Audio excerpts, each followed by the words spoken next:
Call Kurtis investigation tonight from Oregon to Mexico. Yet another massive meltdown at the DMV. It kept customers from registering their cars or renewing their registration at offices statewide. Kurtis Ming has been investigating these types of issues for months. And today's problem lasted 4 hours, but it's just the latest in dozens of computer failures this year at the DMV. And we think you deserve to know why it keeps happening. They weren't processing anything over the computers. If you're one of the people turned away from the DMV's 170 offices today, you know the frustration. It's unacceptable to me. Long lines up and down the state after DMV's computer system went down. The DMV initially took to Twitter this morning, claiming the state was experiencing communications issues between AT&T and Verizon. But then the state's IT department backpedaled. It appears that this was on the state side. The California Technology Agency admitting it had nothing to do with AT&T or Verizon. Instead, a DMV router failed. Tracking the DMV's own Twitter feed for months, we found they've apologized for technical difficulties with their system 10 times since July, 26 since February. But DMV headquarters has refused to answer our questions about these continuing problems.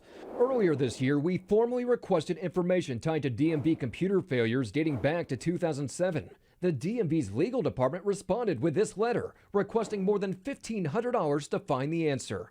But today, for the first time, we're hearing somebody with the state acknowledge the DMV may need to upgrade its system to make it more reliable. When a system goes down every few months for an hour, it's not worth $1 million to run 2 different networks to it at all times. But perhaps with the Department of Motor Vehicles, that might be a necessity. We once again went searching for answers from the DMV today. Can you and I have a word alone? We found the DMV's Mike Mirando, who dodged our request for an interview, about to give one to another news organization. That organization invited us to jump in on the interview, but Mirando wasn't having it. We were here to do an interview with you, and you're saying you're going to interview with them and not us. When we pressed him, he excused himself and went upstairs. But we waited, and he eventually returned. Why, when we came and showed up, did you not want to talk with us? Well, it wasn't that. I had no idea that you're coming. Despite our team specifically asking him for an interview earlier in the day.